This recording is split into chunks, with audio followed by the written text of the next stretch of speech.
You're listening to another great podcast in the MyMac Podcasting Network.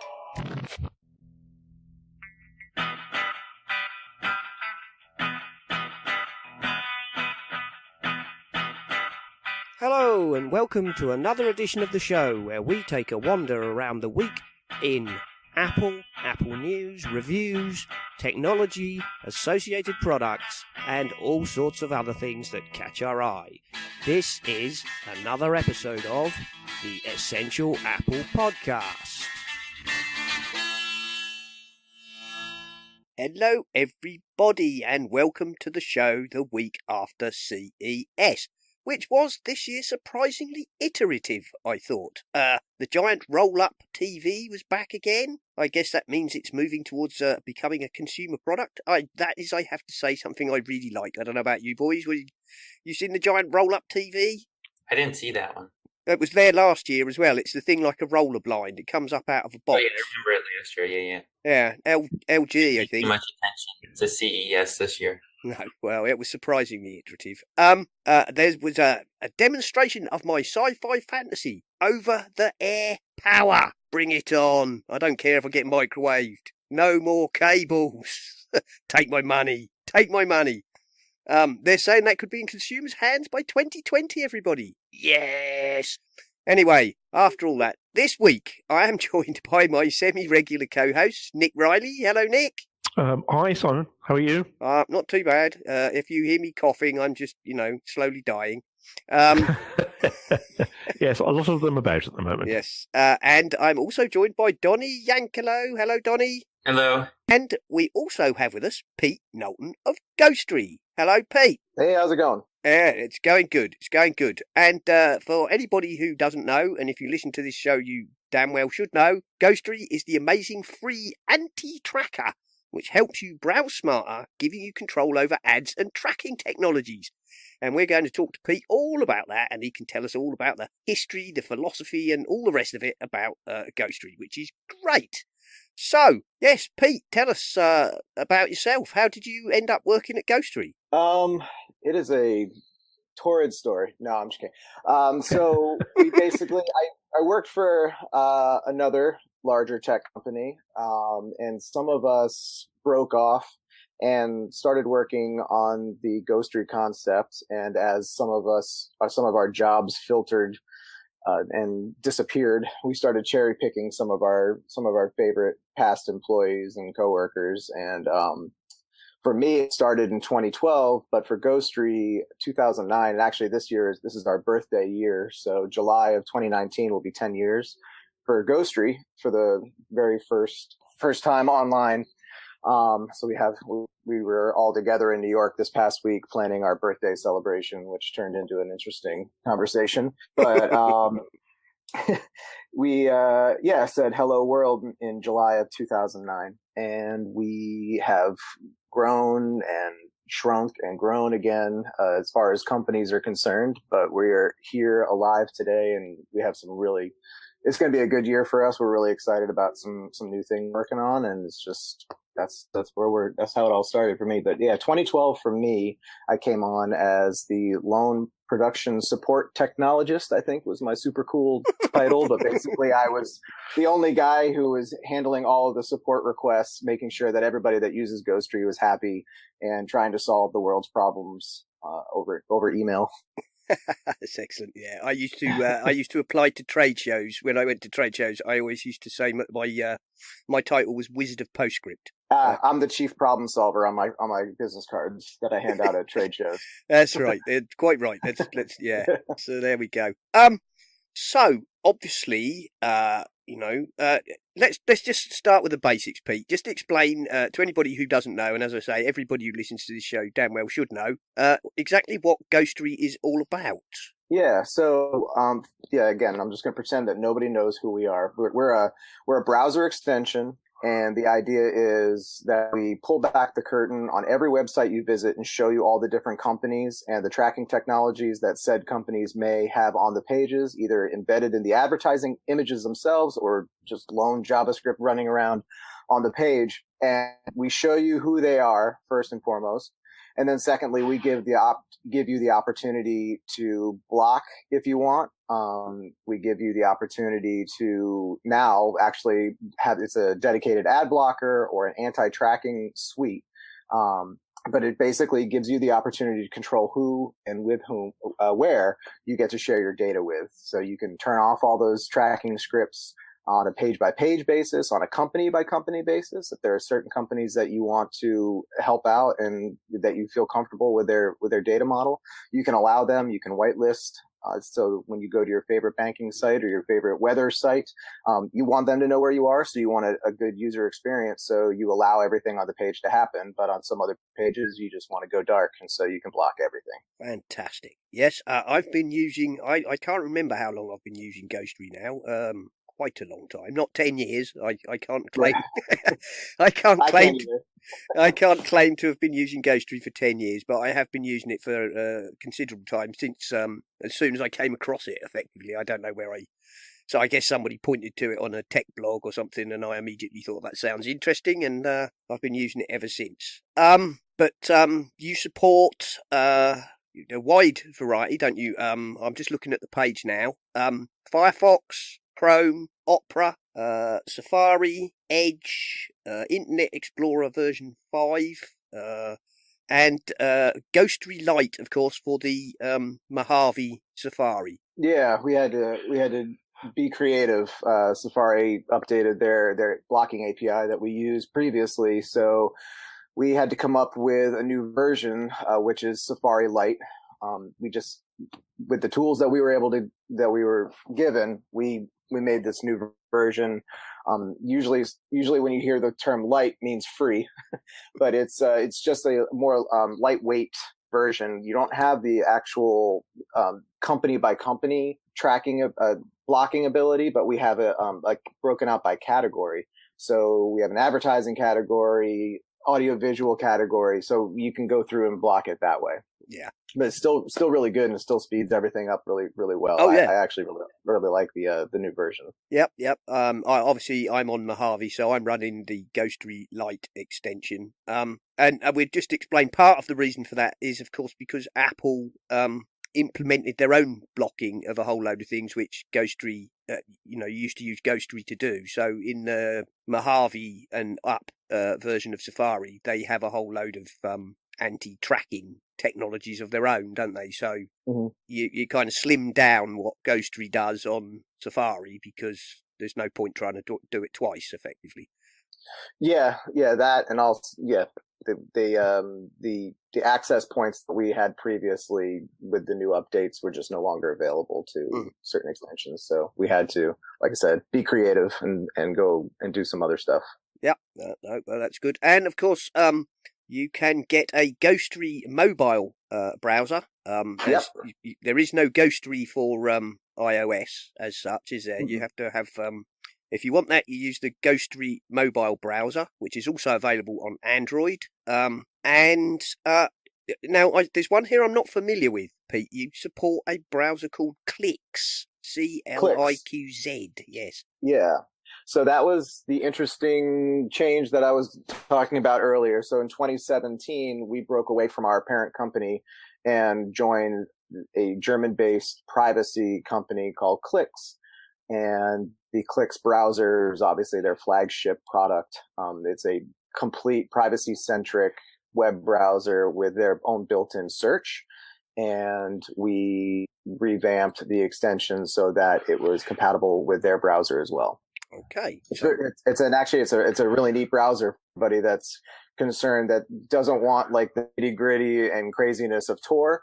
Sometimes you can go over and try Clix because all the searching is done within the browser, so there's never a phone home. So any of your actual search keywords are actually kept within the browser rather than going out to the masses. Oh. And it's pretty quick, pretty zippy. It's a zippy browser. So. I am not familiar with that. I shall download that and give it a try. And here we go. As always, feature request. You don't support Vivaldi. It'd be nice Not if you currently. it'd be nice if you supported Vivaldi, because that's my You are not, not the first person to say that. it's my favourite fallback. Put it that way. Obviously, I use Safari is my my weapon of choice, as it were. But I do like Vivaldi. There we go. I'm sure developers must. I do a little bit of coding. I wouldn't call myself a programmer by any shape or form, but developers must really sort of have very mixed feelings about when Apple are making announcements, mustn't they? Because they never know what Apple are going to change, which suddenly they think, oh no, we've got to rewrite whole chunks of the code now to actually take that into account. That must be a bit of a nightmare. that was we were in that boat when we saw it coming. We're like, well, there's a complete rewrite. But it was due for a rewrite anyway. Just not to the extent that we were rewriting it. But right, yeah.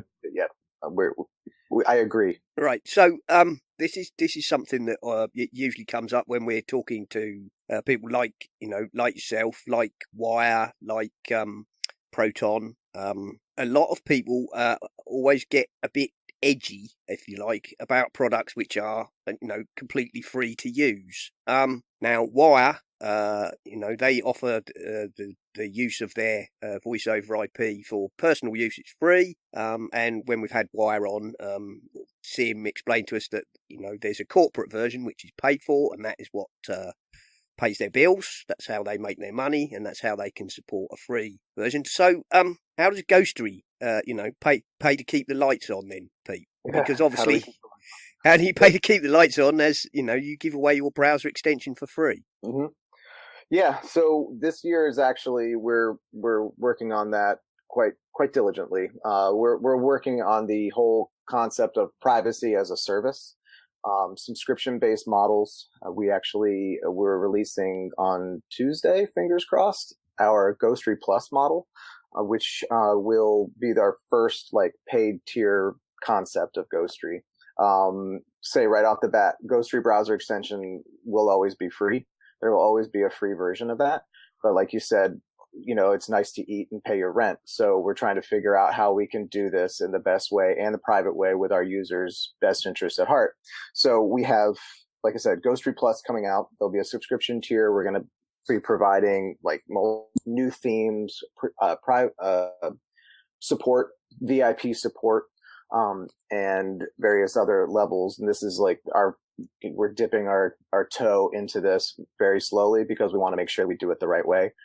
And so, like I said, this Tuesday or Thursday, the 15th, 17th-ish time frame of January, will be our very first foray into that concept. But we've got a lot of really cool features and data analytics, and more things on the horizon. But like I said, we're going at it slow because we want to make sure we do it the right way and secure and private and all those good words. Oh, so yeah. That's the plan. Or we're going to become pizza delivery guys and just start pitching in. So that would something will work. Something will work. We're hoping that the subscription model works out better because some of us can't drive very well. Yeah, that's and I understand those little mopeds get cold in the winter. Exactly, and everybody, the core of us are in New York City, and some of them, never been behind the wheel, so we don't need to see that. No. There we go.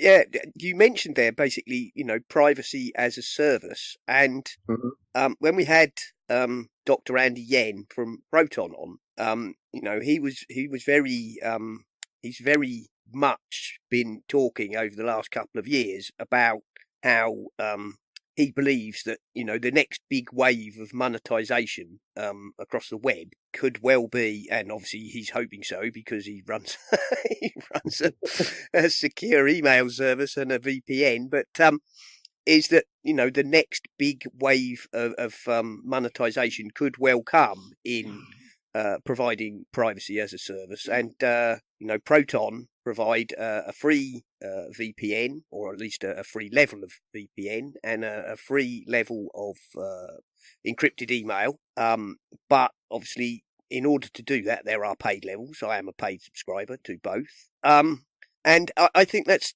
actually true. I think, as these stories about Facebook and it becomes more and more obvious that we're being tracked and spied on and constantly profiled. I think people are becoming more aware that it's worth a few dollars a month to be paying somebody not to be selling your data.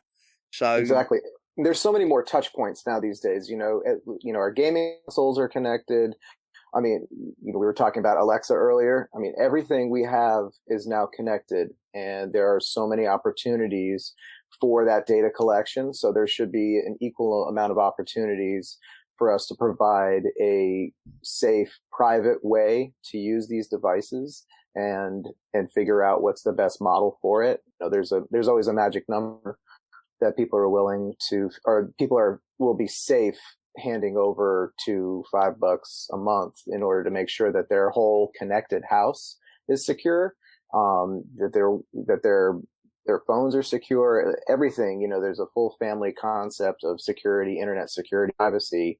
Even with younger kids being online earlier, there's a level of security that you just need to have with this growing Internet of Things that's surrounding us. So that's kind of where we're coming from, is that, yeah, we've got the browser extension and the desktop, but you know what? There's so much more and so much that needs to be done. So let's try and provide a more holistic view of privacy and security across all your devices. So are you looking at a sort of what would be really nice is a big switch, isn't it? Because privacy generally tends to be really complicated, doesn't it? Yeah. And for the average user, they just want a big switch where they switch on, and when it's on, they're private, and when it's off, they're not. Yeah, exactly. Just a giant blue switch on the internet would be great for our branding. Yes. No, I mean, the problem that we also run there is folks that use it don't understand exactly the behind the scenes of how sometimes the internet works, which, for Ghostery, we want the product to be something that, I can use, but my mom can use, and my mom can explain to her friends when they go play Mahjong. But it's like, you can't give them no script and tell them go crazy and then see, everything break. It's just because they don't understand how a lot of the tracking services are embedded into the actual functionality of their websites. So having that big blue switch, you'll be surfing, and then all of a sudden when your pages don't work, be like, oh, well, this thing doesn't work. You're like, well, it worked exactly what it was supposed to do. You don't understand that page is dependent upon this one script that breaks all the CSS on the page or something like that. Yes. So it's right. It's a very fine line being able to having that master switch. Because believe me, we've been thinking about things where it's like, oh, let's have just this kill switch. But then you're going to have so many people, for me, who runs the community department. I'm like, oh my God, I can only see the amount of tickets coming in for my poor team that's going to be working 24/7 trying to, talk people off the ledge of internet privacy and security. But there just needs to be a happy medium. And that's what we're trying to figure out, is how can we provide a private, secure environment without just totally pissing everybody off and not realizing that it's what's happening out there, and we just need to come up with a better way to do it. Yeah, good. That's a difficult one. It is really difficult. It's taking a long time to figure out how to do it. We've got especially because different people's views of privacy are different. I mean, I'm quite happy with having stuff in my home like the Amazon gadgets, even they may not be as secure as some other gadgets, but I know that Simon won't have them within 200 miles of his house. Yeah, well, that's very interesting, and that's actually something that when I go to events, when we were at CES and Comic-Con and all the other funny places that we used to dress up as a ghost for, that the original version of Ghostery up until last year, all the blocking was off by default, and it still is for the most part. But we feel that everybody's security and privacy preferences are different. So who are we to make these judgment calls and just block everything or do whatever? It's almost like an educational tool. You have this, now what are you going to do with it? You gotta be able to make good choices when you're out there, and the other problem is as well, isn't it? Is that if you ask too much, you end up in the old Microsoft Vista problems. Yeah, exactly. It takes me back to those videos, between the Mac and the PC, where they were talking through an intermediary who was saying PC wishes to open this program. Yeah, exactly. I mean, we ran a couple of surveys just to kind of see what people tend to block as far as like when you what are you comfortable with. So we've made a custom and default option now where we block some categories only because our users said that, for the most part, this is what we're blocking. And so we just tried to make the setup a little bit easier for those that, kind of want to like just set it and forget it and get going as fast as possible. There is a blocking feature where we block a few categories by default, but it's still the option there to go through and be as nitpicky as you want to be is always there. And it's like everybody's different. So like, here's an opportunity for you to totally make this your own. Jolly good. That's good to hear. It's good to hear that there's a default for those who perhaps don't even know that they're being insecure. So. Right, exactly. Yeah, for those that just don't know where to start, here's an option that our users feel like that is a good place to start. Is basically what we did. I mean, if I read here actually from the from the Ghostery Lite default settings, tailored to provide the cleanest, fastest, safest browsing experience, allowing you to focus on exploring your websites and online content. We block advertising, site analytics, and adult advertising trackers. If you go to the custom, which is me, you can block advertising, site analytics, customer interaction, which will turn off those kind of chat boxes, social media buttons, audio video players, adult content, and comments. And then there's another one, essential, which if you block that, then you'll probably break everything in sight. But so I personally have everything turned on apart from essential.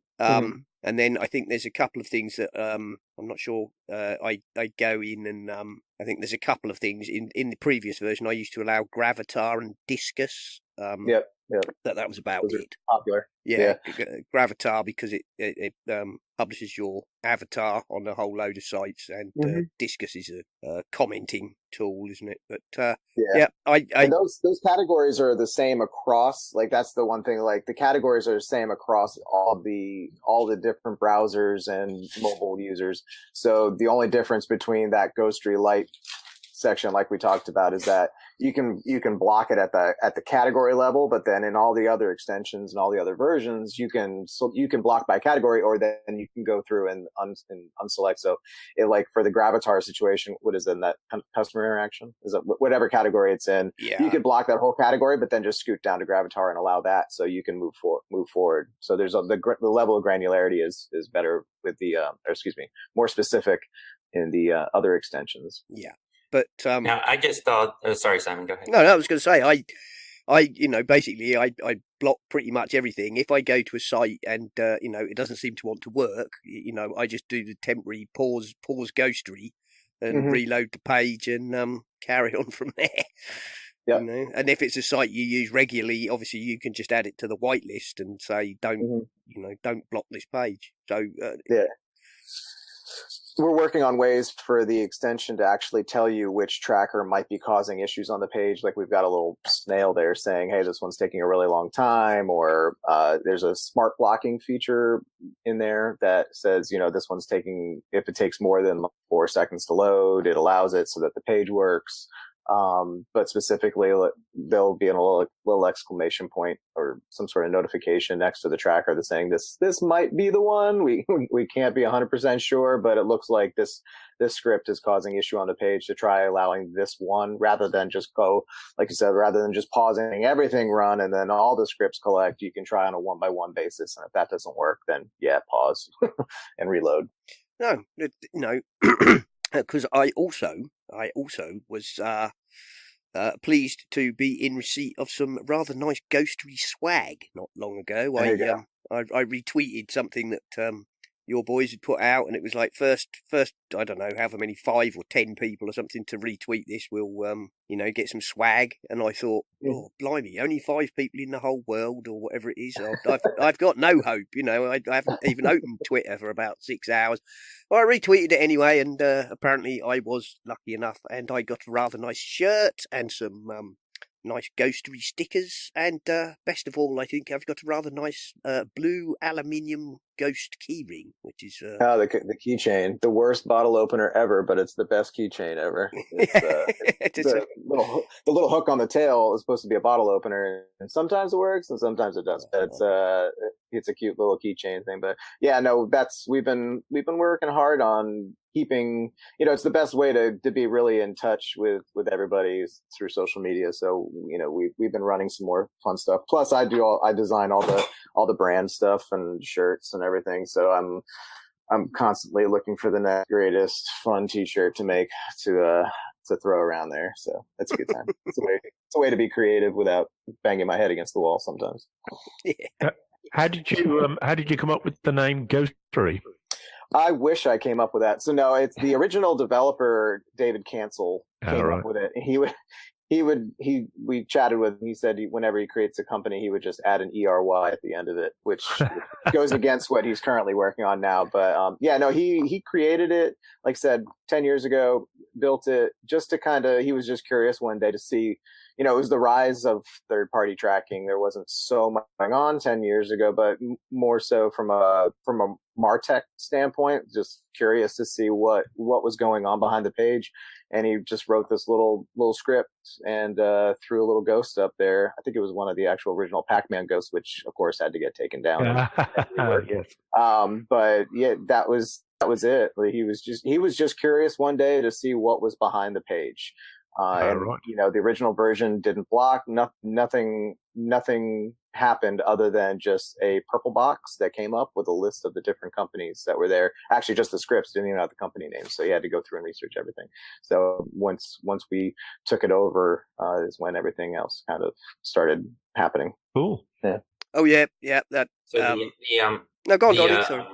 The iOS. I just installed the iOS app on my iPad and iPhone, and wow, that is really fast. I was amazed at how fast it is, and the those little previews that pop up as you're typing the web page, and that's really nice too. Is that I'm assuming the Clicks browser is kind of like in place of just a branded Ghostery browser for the Mac? Yeah. So what we did was we revamped the mobile version to be the Clicks version of their mobile support, and it has their browsing or their search algorithm in there, so it's all done in-house rather than phoning home for all that. So it's a safe search built in, and it also has the anti-tracking, and it has our library in there. We reskinned it and just kind of made the best of both worlds as best as we could. Still really working hard on making this even better. But yeah, I really like the iOS one. Is zippy and it's fast, and it's got a fun private mode. Ghosty's got little sunglasses on. He's got a disguise so nobody knows who he is. So there's so many fun things you can do with that ghost. He loves dressing up. So I was like, why not have the opportunity to have him wear a mask for our private search? And that's just, wipes out the history and just is a clean private mode. And I just installed the Clicks browser, and wow, that's really fast too. Yeah, it's a great product. It was a nice logical home for Ghostery, and partnering with them, and they were blue as well. So I mean, how could it go wrong? So obviously, as we've said, the privacy landscape certainly over the last 5 years, I would guess, has certainly risen, to become something that, well, at least people like us who follow tech have become much more aware of. People who listen to this show know that I chose to abandon Google after I've been using Google for many years. Don't get me wrong. I joined Gmail when it was, you still had to get an invitation. Mm-hmm. But my story was that, when they started out, it was a fairly, it was a fairly open deal of, we will collect X amount of data about you in exchange for you using our free services. Right. But I felt that over the years they'd become more and more underhand and were collecting more and more data, and I decided that I'd had enough. So it's pretty aggressive. Yeah. So I made the decision to basically quit Google, and as a result of that, I'd been using DuckDuckGo as my search engine for some time before. I was using DuckDuckGo as my search engine before Apple even made it the default, but or a possible default. So I moved. I fairly aggressively. I promote DuckDuckGo. I promote Wire. I promote Proton. I promote Ghostery. So it is very much something. So I guess where I was going is, do you guys kind of have any contact with any of these other sort of privacy-centered companies? Oh yeah. So we used a partner. We used DuckDuckGo was our primary search for the first iteration of our mobile version. We did a hackathon, and actually some of the guys from DuckDuckGo were on our panel. I'm a big fan of them. So, but and some of our other team members might have more back and forth with some other groups, but nothing comes to, nothing immediately comes to mind of other companies that I can think of off the top of my head. But I just do. I mean, I use DuckDuckGo private search on some of my other browsers. I have to use every single browser and test different things, and so some things I like working well on others, and others I just kind of have this weird setup to kind of see stress test, so to speak. But DuckDuckGo is definitely is one of my favorites. Excellent. I think we've probably covered most of that. So I'll tell you what, boys. I think shall we take a 5-minute break while we go over to John Nemo in the hardware store, and we can all get a fresh cup of tea or whatever, and then we'll come back and have a chat about a couple of stories. How's that? Sounds good. Okay. Our friends at the Grommet, that's TheGrommet,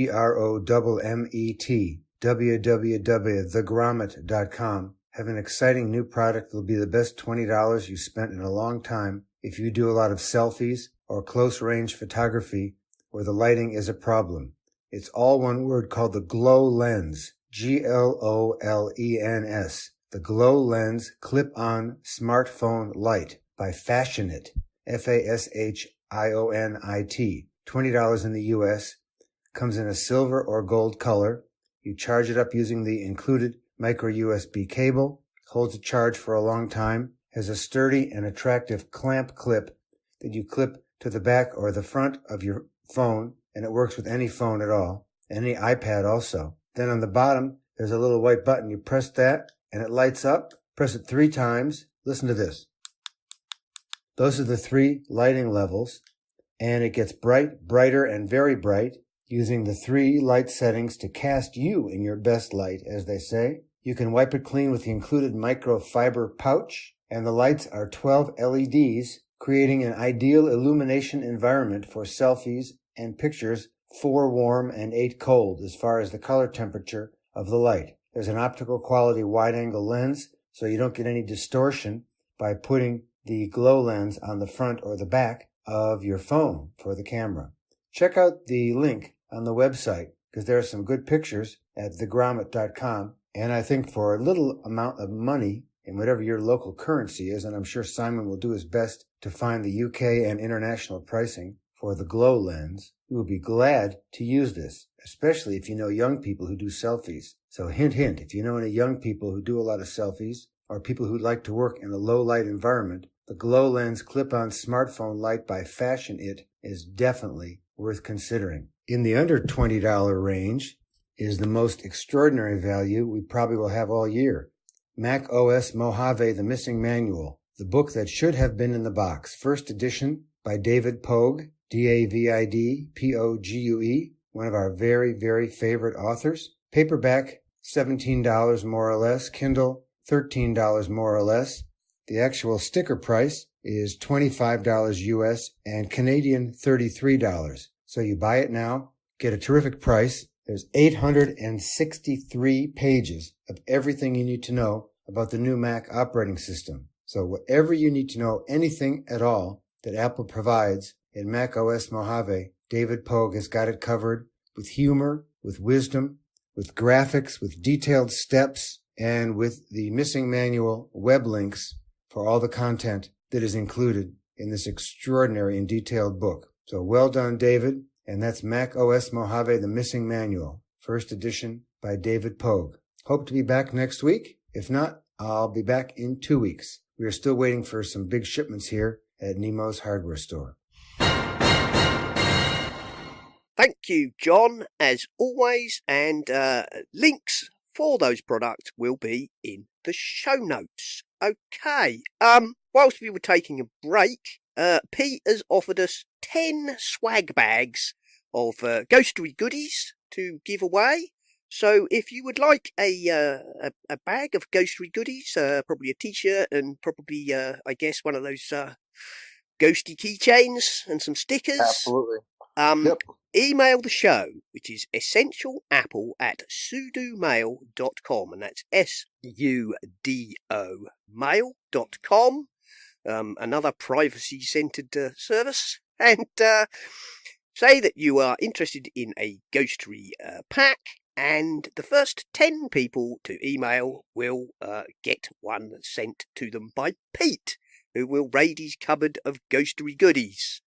Thank you very much. Thank you, Pete. Don't forget the t-shirt size as well. Yeah. Oh, yes. Yeah. Please send your address and your t-shirt size. Obviously, this is otherwise we can't email you a t-shirt. No, we can. It'll either be really small or it'll be a beach blanket. One or the other.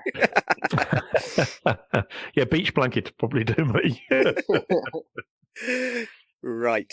Okay. So there's not a huge amount of stories this week. Obviously, CES was everything. As we said at the start of the show, seemed fairly iterative this year. Somebody on a podcast I was listening to, might even have been Tech Pinions, said that they heard this year's CES described as an S year. So yeah, we did indeed see the LG roll-up TV again. Dell, I think, had an enormous gaming monitor. I think it was 48 inches or something. For those who've got ludicrous amounts of money to spend on a 8K gaming monitor. One of the other podcasts I follow, which is to do with electric cars, said there was one or two things about batteries. So that's quite interesting. Some batteries actually coming near to production now, particularly solid state ones. That's interesting. I didn't see that, but then I don't follow particularly the cars. I saw apparently Harley Davidson have announced an electric motorcycle. That's right. Yes, they were talking about that too. Yeah, unfortunately, it's only actually got. Saw an electric motorcycle on some Netflix show. I don't remember what it was called, but they showed this electric motorcycle, and it was really cool. You didn't even hear it coming. I remember the show though. The Harley might have been 3D printed too, if I remember. Oh, that would be really cool. That would be really cool. No, the Harley will only set you back 30 grand. So maybe not on my Christmas list. One of the exciting things about the batteries they were talking about was they were talking about 50 of the size of current batteries, which would make quite a big difference because they use ceramic. I think for the electrolyte is now ceramic. So it's solid and it's much safer as a consequence, less likely to explode, which is always good.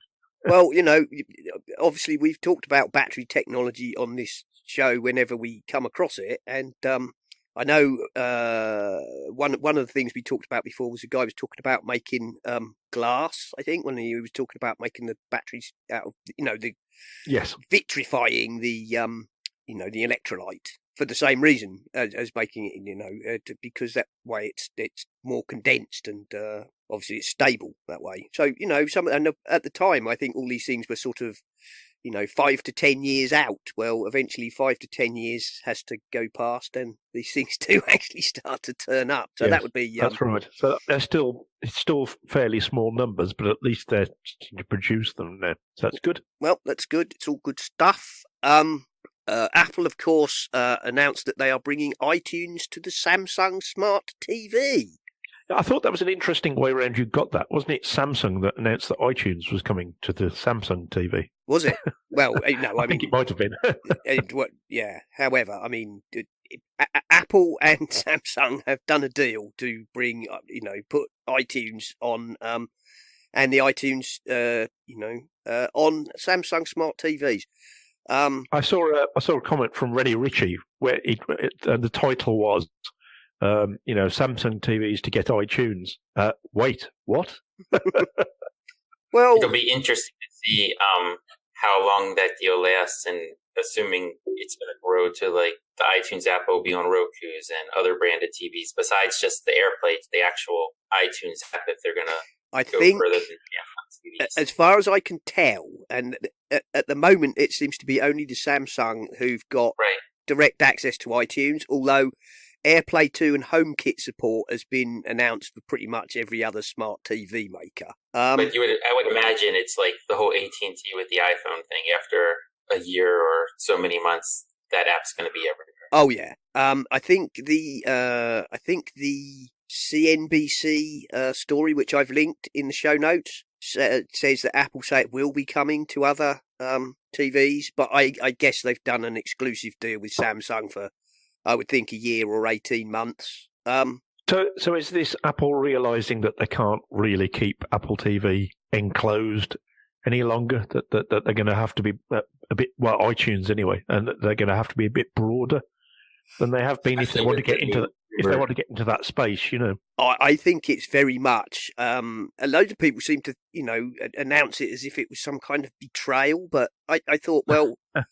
Surely it's just the same as when the iPod stopped being FireWire and became, an iTunes. We're bringing iTunes to Windows. Of course they did. If you want, Apple Music is on Android. Yeah, exactly. And if they're going to launch a TV streaming service, it's not going to fly if it's only available on the Mac and Apple TV. It's not going to be enough people. It's just not enough people to carry it. It's just taken Apple a little while to come to that conclusion, I think. I don't know if it's a while that it's taken a while to come to that conclusion, or if it's that they now, they have something in the works which now says now we need to expand it. I don't know. I guess they do seem to have taken quite a long time to get their act together. I mean, the fact is they launched. What am I trying to say?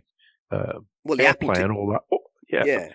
All of that stuff was actually launched. Apple, the AirPlay kit and all that sort of stuff was launched ages ago. I mean, a long time ago, before everyone else got their act together. It just seems to be a long time for them to sort of realise the potential of what they've got effectively. I think there was also the fact that didn't they originally, particularly for HomeKit, they mandated that HomeKit certified equipment would have to have a hardware verification chip in it. Yeah, that's right. And that just didn't fly, did it? No.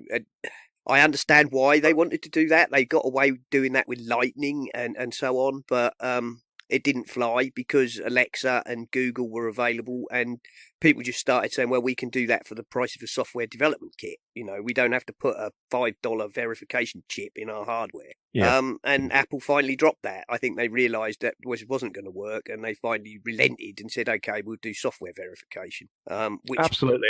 And all kudos to Apple for trying to make it more secure. I mean, we like them for that, but yeah, I think they've just had to realise the rest of the world isn't going to do it quite the way they'd like it to be done. No. Oh, and another thing, I don't know, this isn't all of iTunes, or even every movie studio, but there's what used to be Disney Movies Anywhere, which is now Movies Anywhere, and almost all of the major movie studios are part of it, and you could buy a video on your TV in Vudu and still have it, a movie anyway, still have it available on your iPad or iPhone or even Apple TV through iTunes by being linked to Movies Anywhere. So why not have them buy it in iTunes through your TV?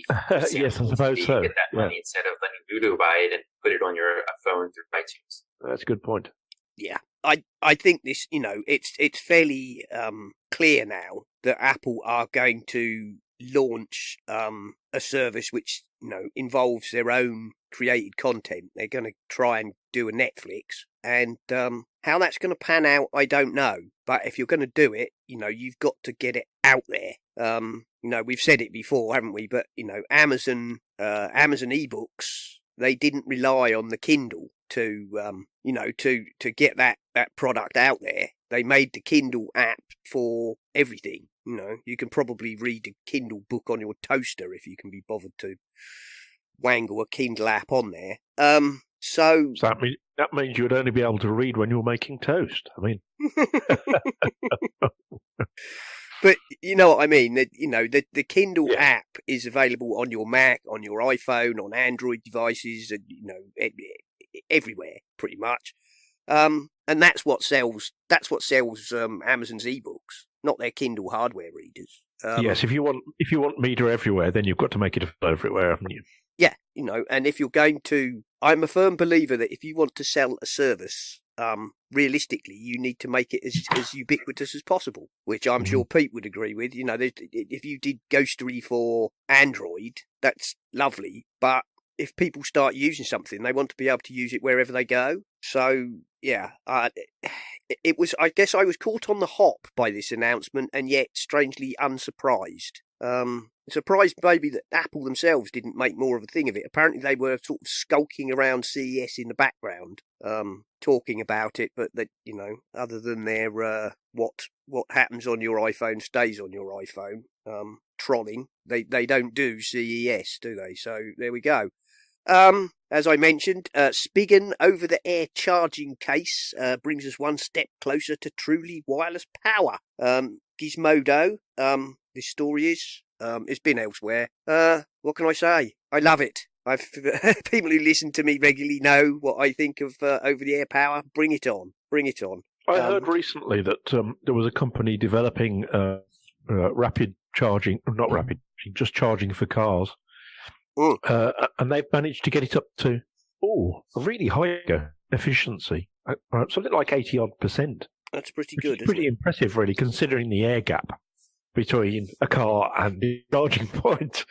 I can't remember where I heard it. It's a little while ago now, but that people are working at it. It's just a tricky one to crack, isn't it? Well, it's over-the-air power has been a sci-fi kind of trope, I think, probably certainly as long as I've been reading sci-fi. As it says it. And the difficulty has always been the air gap. It's been the amount of power you lose between. Yeah.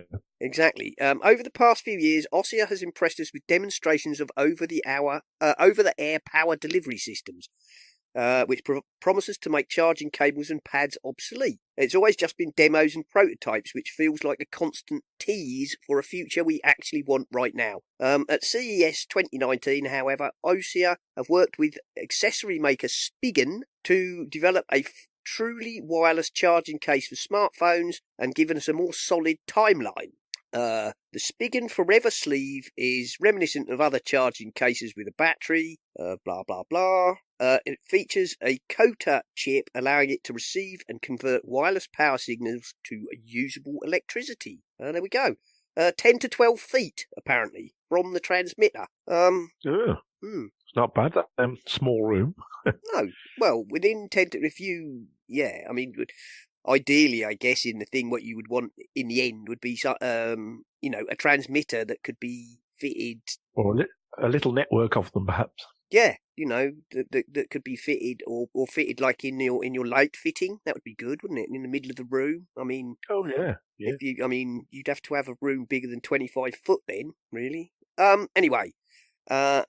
a new version of this wireless technology uses a 5.8 gigahertz signal instead of the previous 2.4. This increases the range and power of the delivery and reducing the size of the transmitter and receiver chips, making it easier for OEMs to integrate this technology into their products. Okay, Ossia have not locked down an exact date, which is a bit frustrating, which is given it's a technology we're so excited about. Yes, I am.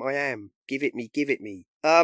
I wait for it to be built into the phone. I don't like having battery cases and all that. I don't like having to have a case. No, I mean, I'm not I think the point here is that the case is it's a proof of concept, isn't it? I think their idea is originally that the cases would be available for people who have older phones, but ultimately, of course, the idea is for this stuff to be put into product. So here we go. As the author of this piece says, I'm definitely tired of waiting, but I can stomach another year for the chance to finally rid myself of cords, cables, dongles, wall warts, and the prehistoric charging solutions we currently rely on. So there we go. And at the bottom of here, interestingly, is one I haven't seen. Samsung let me wear their exoskeleton, and I liked it. So there's a little CES Gizmodo video on the bottom of that page. There we are.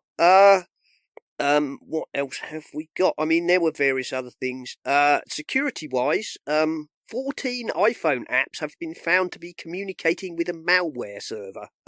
Most of these appear to be retro games, and they were in the App Store. Apparently, they've been pulled now. So there we go. Another one of not great that they got in the first place, but well done, they've been pulled. There we go. Apparently, it wasn't so much that these were malware in them of themselves, but they had some malicious code allowing a backdoor of some sort. So, but they've all been pulled. The 14 apps were all retro-style games, including Commando Metal, Classic Contra, Super Pentron Adventure, Super Hard, Classic Tank vs Super Bomber, and The Adventure of Maritron, Roy Adventure Troll Game, Tap Dungeon, Super Adventure, and a whole load of others. Anyway, they're all in the article. So there we go. None of those names sound at all suspicious, do they?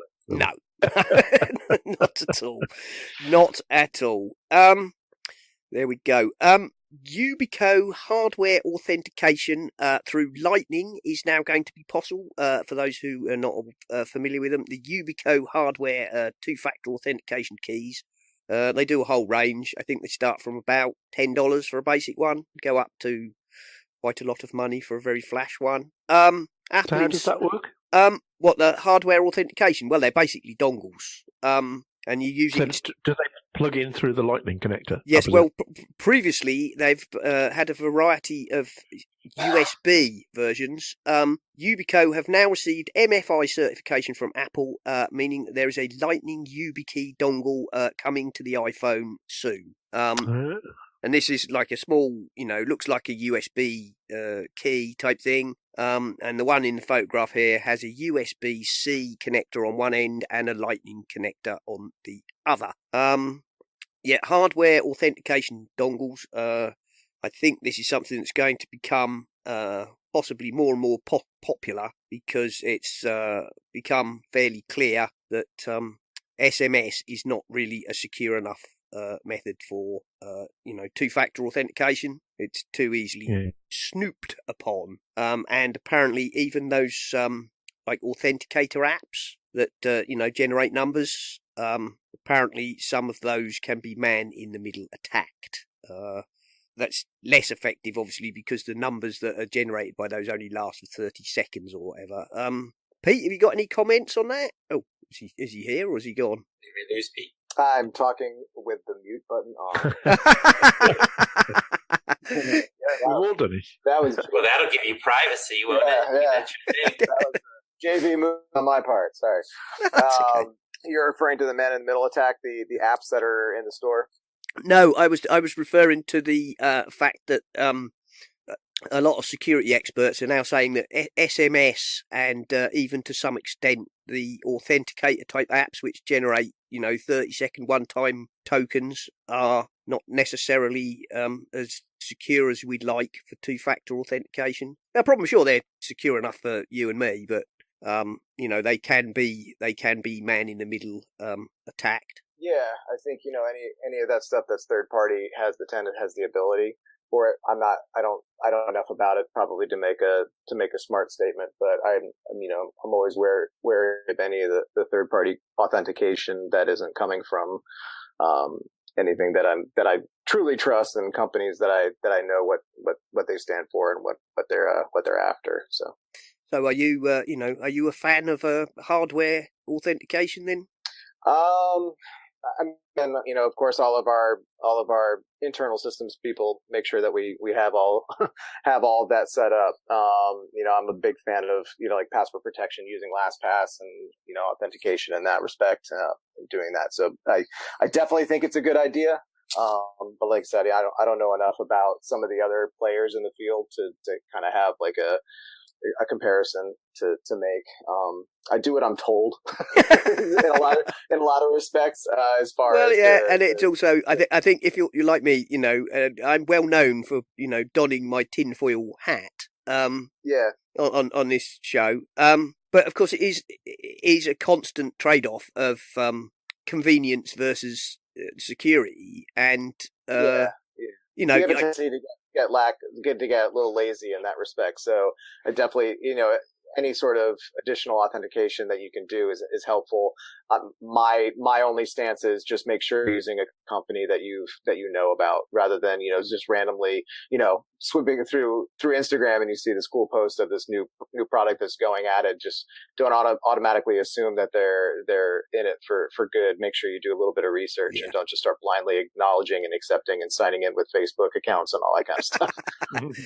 Yeah, I mean, Dougie is coming back on the show. Our Slack room security and digital forensics man. So we'll be talking about some more security stuff when he comes back on. But the classic line when you're talking about security is, what is the threat landscape? If you are, Joe Blogs, then the reasonable chance of you being attacked by a complex attack is pretty small. So sensible precautions will probably cover you. The most likely attack is phishing for your financial details. If of course 1 2 3 4 5 6. That's my password. Yeah, sorry, I'm not supposed to tell you that, am I? Bugger, Dan, you'll be all right. Just add another number to the end. You'll be all right. No one will work it out. Yeah. That's it. Yeah. Or maybe I'll put 2. I'll make it 7 8, and that. Yeah, that's it. Yeah. Just add that exclamation point, and it's a fail-safe. I'm given to understand that apparently Donald and Monkey are quite good. Well, he got in the top 10. What must be good, mustn't it? Best password ever.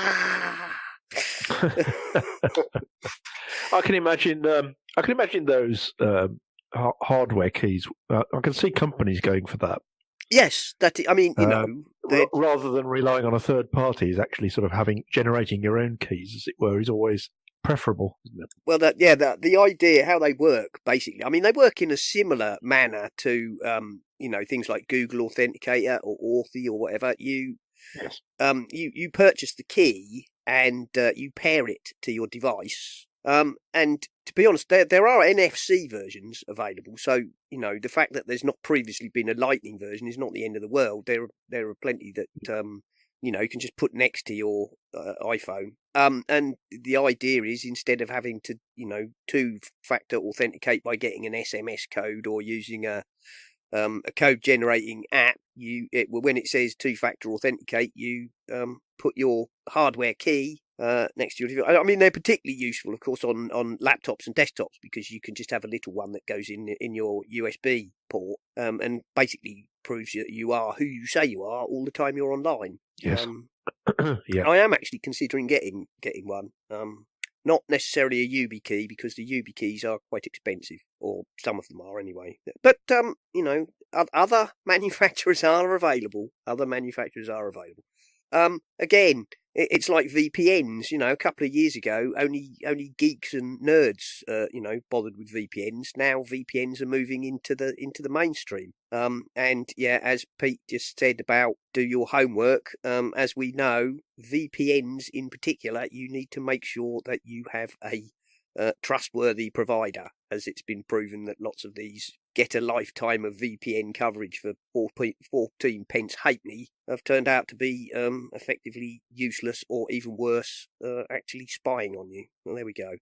There we are. There's a piece in here from the Proton VPN blog, the privacy risks of smart speakers such as the Amazon Echo, the HomePod, and the Google Home. And I'll be honest, although I do normally read the Proton VPN blog, I've not read this one because there'd just be confirmation bias in my point. Ironically, when I click the link in any browser to the link you sent, it tells me my connection is not secure and I can't even get on that website. It says Proton VPN has configured their website improperly. Interesting. And it won't even let me on the website. No, working for me. But then I do have my Proton VPN on. There we go. No, realistically, I don't know how big a risk smart speakers really are. Part of my refusal to have one is I just think they're a bit silly, to be honest. But then I'm a smart device refusenick, aren't I? You know, what's wrong with flicking the switch on the wall, you lazy buggers?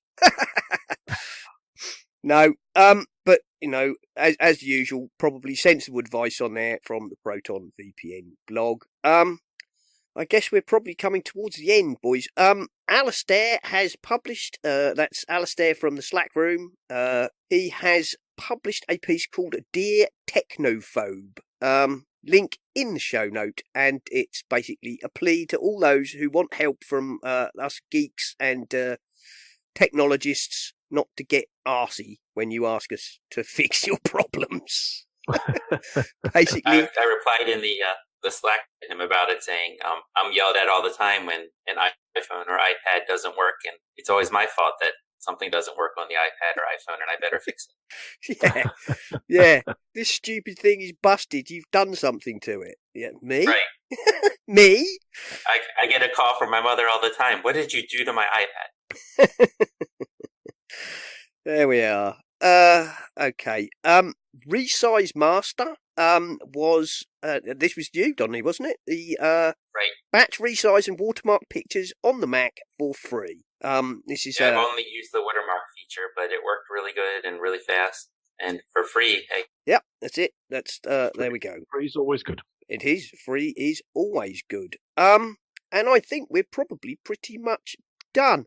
There's been some chatter in the Slack, both in the Essential Apple and in fact the MyMac Slack, talking about a replacement for an aging version of Photoshop Elements.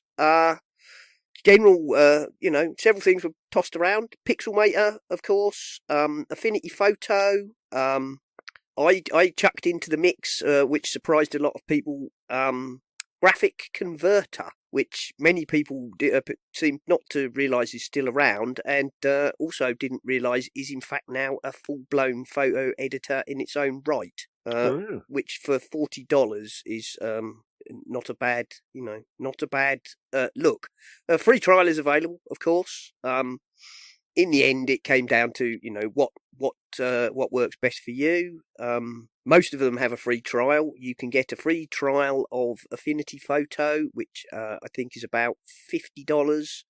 Free trial of the Graphic Converter, which is about $40. Pixelmator, of course, have a free trial. I think theirs is, I think Pixelmator is about $20, something like that.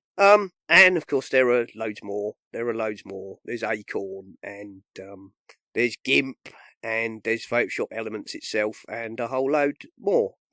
So I don't know what will be the outcome of that, but that was that raised a few interesting points. So there we go. Anybody who would like to join the Slack, of course, just follow the link in the show notes, and you can join in with the madness that is our Slack room. Well, I think we probably call that a show, shall we, boys? So, Pete, would you like to go first and do what we normally do at the end of the show, which is promote yourself and your wares? Sure. So Ghostery.com is your one-stop shop for internet security and privacy.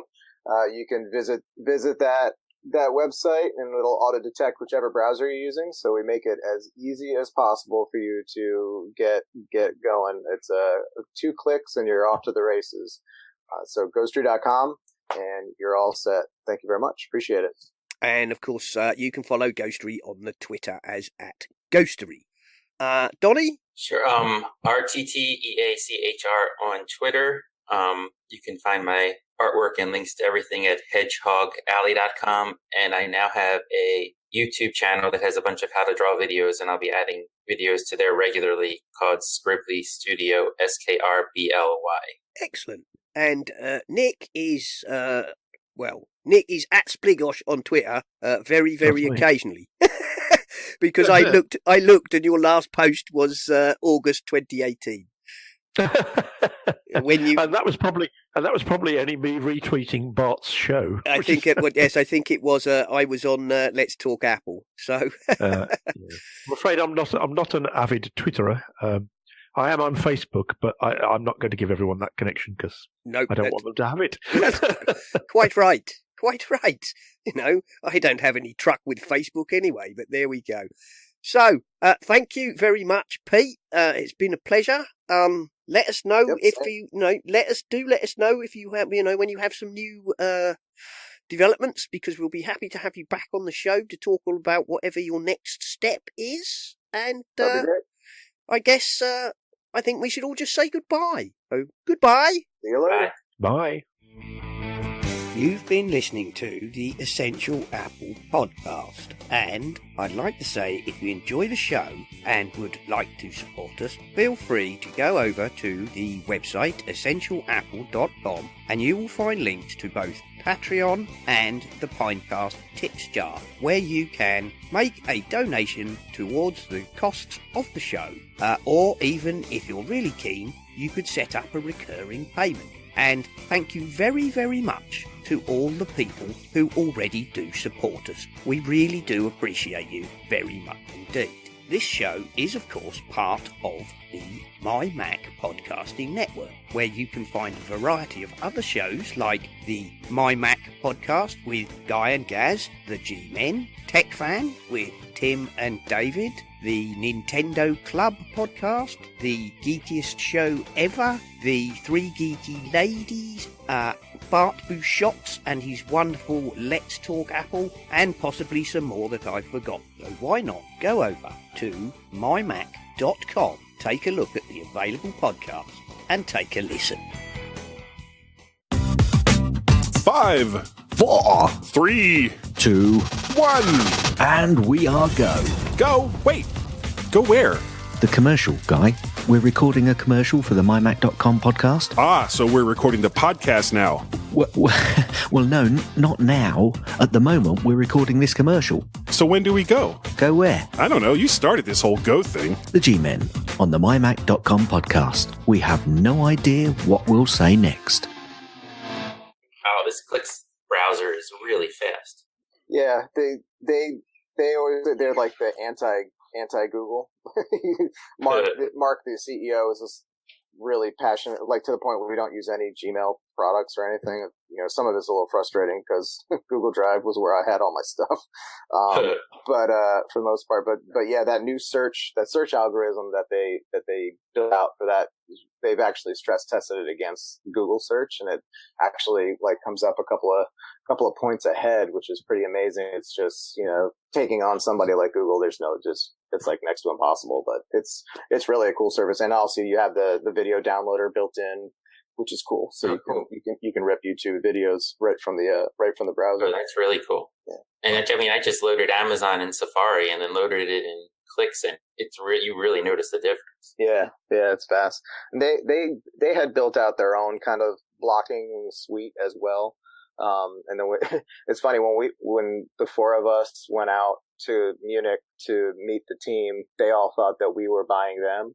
And then come by the end of the day, once they realized that they bought us, they were a whole lot nicer and started telling us a whole lot more secrets about how their stuff works. But they were keeping everything really close to their chest because we were like, "Man, that's really cool. How do you do that?" They're like, "Well, you know, it's a way. You know, nobody would really tell us how they did it." But yeah, it's a cool product, and we're working on a whole bunch of other stuff too. But it's a good browser. I like it. Yeah, it might have to become my default browser. There you go.